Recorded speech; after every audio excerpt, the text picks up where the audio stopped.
we've done the concept of agile estimation, which is to be able to size our requirements. Now let's go into planning. And this is to answer those two remaining questions. How fast can we go and how risky is our plan? Now, remember that the whole process of agile estimation and planning is a team exercise. As a BA, you help provide some inputs. But again, this is owned by the project manager. So a lot of this may not be something that you're immediately involved with, except for the whole act of facilitating estimation and giving clarity around scope. But let's go through the whole process all the same.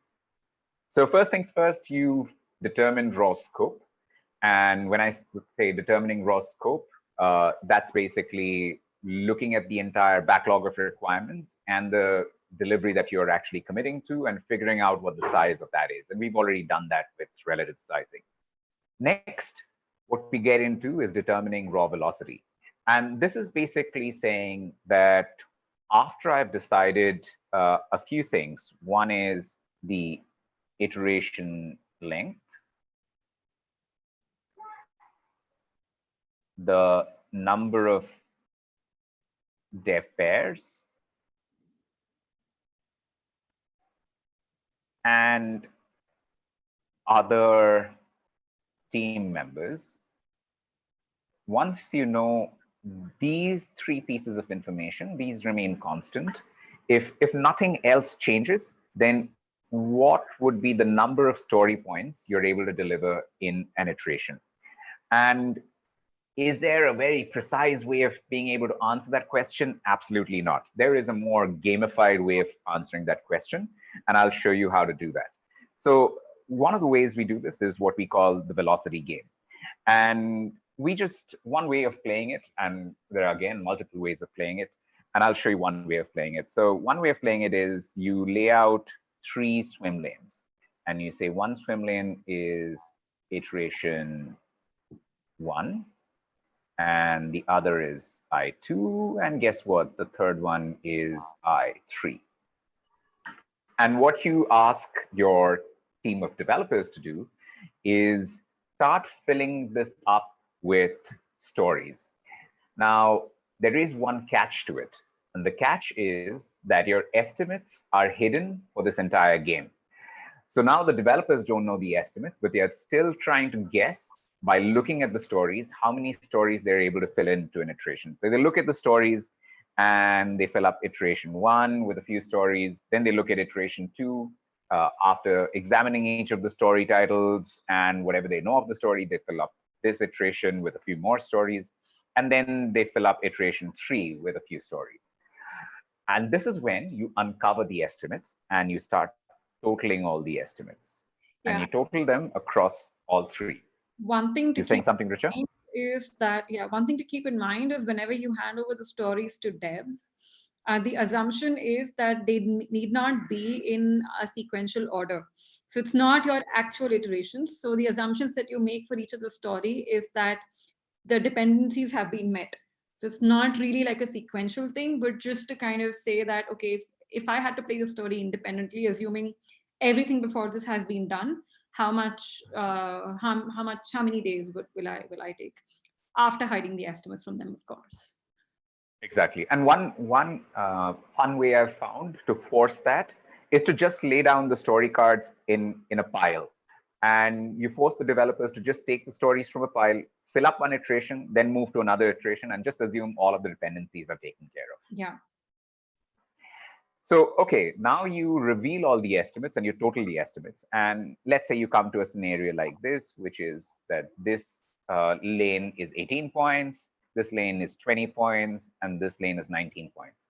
Guess what? Congratulations. You've been able to complete this exercise with very little variance, which means that, okay, you can say that your average raw velocity is 19. But it could so happen that you get 13 points here, 24 points here, and say 18 points here.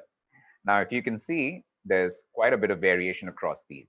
And in these cases, just as we did with the estimation exercise, it's good to discuss what caused those variations and then repeat this whole exercise till the time you get some confidence and and then you reduce the variation a little bit. Uh, some project managers will also recommend that even if you have a situation like this where you have very little variation, you repeat this at least 3 times, um, and get some sort of confidence that, okay, if this number is 19, yeah, is it really 19, and do we really understand our requirements well? Again, a lot of this is driven by the context of the project, so don't get too tied up with this. This is something that you can always discuss with your project manager and with your team, and figure out what's the best approach to take for determining raw velocity. Anything to add to that, Richa? No, I think that sounds good. Just that when we talk about raw velocity, if you're already in the flight mode, uh, this exercise may not be very useful, because again, we're dealing with a lot of unknowns here. As in, when you go and start delivering those iterations, it's a good idea to take an average of the past 3 iterations to determine what your real velocity is. This is just Yeah. because this is a new project and we don't know how much devs will be able to complete in an iteration. This is one of the hacky tricks that we follow. But yeah, yesterday's weather is like a good check. Yeah. Okay. All right. So now you've got the raw velocity. You've said, okay, we can deliver 19 points in an iteration. It's time to understand how risky is the scope that you've got. Again, multiple techniques. One of the techniques that is fairly common is to build a risk profile for your requirement set, which is to say that for every story, you ask yourself what the complexity is, what the volatility is, and what the completeness is. And I can go and explain each of these terms. Is a story simple, or is it really complicated? Uh, Volatility basically means how likely is it that the requirements will change significantly? And then you can mark it as a low, medium, high. And completeness basically means how much do we already know about the story? Do we need to get some additional details? Did the client say, hey, it's important, but let's park it for now? In that case, you can give it a certain rating. Now, you'll notice that I've actually associated both qualitative and quantitative ratings here. So you can say complete, incomplete, and unknown, or you can give it a 1, 2, 3 if you're going for a very quantitative rating. Again, the choices are down to you. What you are going to need to provide your project manager is a sense of what risk you see with the requirements. And between you and your project manager, you'll be able to build that risk profile around scope and eventually add contingency if that's necessary.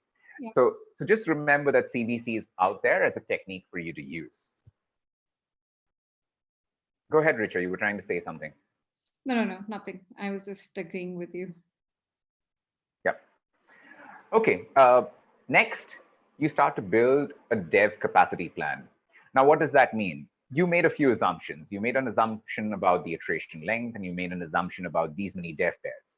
But you realize you're probably going to need less dev pairs, you're probably going to need more dev pairs. So then that's one of your starting points. The other part of your plan is going to get influenced by when are these people going to be available? There could be public holidays, there could be planned leaves, there could be trainings that are scheduled. You could have an offshore and onshore team. You could have a core source delivery where you're delivering with a client team. And there are multiple factors that start to impact what the capacity is that you have available to you. And so your project manager is going to build that capacity plan. Now, once you build that capacity plan, you will get to know, factors that are going to also affect your velocity. Let me give you examples of that. So you could be using a completely new tech stack. So is there new learning that's involved? Well, in that case, that's going to affect your velocity. Is there knowledge transfer that needs to happen with an existing team? In which case, that's going to affect your velocity. And your project manager will need to take into account all of these, factors. You were saying something, Richa? I was saying even the ramp up time, because we will not be productive in day one. So there is a certain ramp up in a new environment. in a new tech stack, in a new domain, and which eventually normalizes throughout. So your velocity is never a straight line. It's always like a curved. Yes.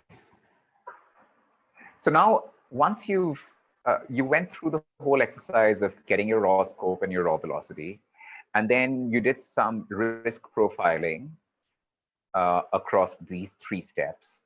Now, with both of these, your project manager has some amount of information to determine how many iterations is it going to take to deliver the product.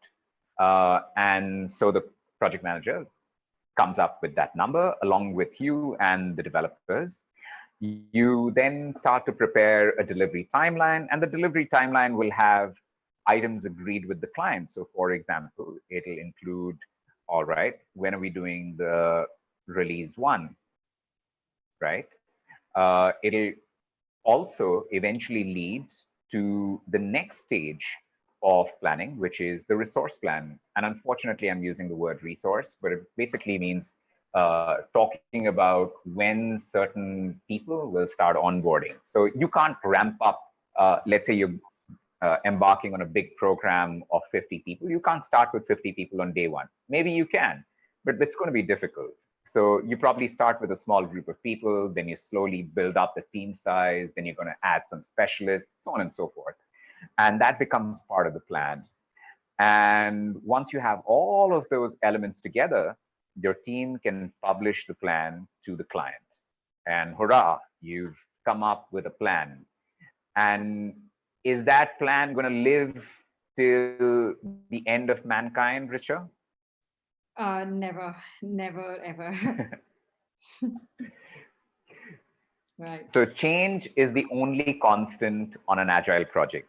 The reason I asked that flippant question is because, well, your plan is bound to change. This is only a starting point. Planning is a continuous process, and you're going to have to do that along with your project manager and your team and your stakeholders continuously. So remember, that's at the heart of agile. Your plan evolves, it's continuous. The planning is everything. The plan by itself is nothing. You've got to continue to evolve it. Anything that you want to add to that, Richa?